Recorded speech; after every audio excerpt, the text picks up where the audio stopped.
Checking back in with this crash on 90 westbound by East 152nd Street, where we still have first responders blocking the right lane of 90 westbound here as they work to clear that crash that appeared to have at least one vehicle off the side of the road. But what I can tell you for certain is that this drive is going to be significantly slower for you and a little more treacherous. As you can see, we have some reduced visibility here with all of that rain. So here's a look at our map where you can see the stretch of slowdowns that this is causing.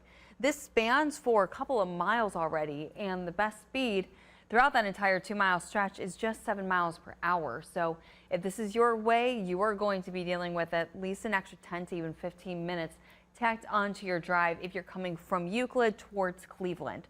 Now here's a look where 90 passes East 185th Street, where you see that backup already start to bunch up. And again, your delays here are going to be 10 to 15 minutes. Drivers who are trying to head eastbound on 490, that just after the intersection of 71 and 90, there's a crash that is currently being towed away. You can see that we have this car that is already up on that tow truck in the middle of 490.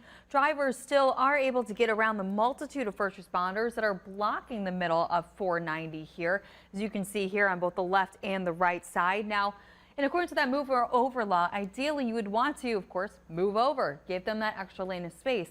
But in a case like this where that's just not possible, these drivers have to be moving as slowly and safely as they can around those first responders so that they can clear this crash without any further incidents. Now, again, this is on 490 eastbound just after 71 and 90. But this isn't the only area where I'm seeing some drivers slow down here. So I want to take you to downtown Cleveland, where you saw Harry Boomer's story about that underground fire that was by the Cleveland courthouse. You do still have to avoid this stretch of Lakeside Avenue from Ontario to West 3rd.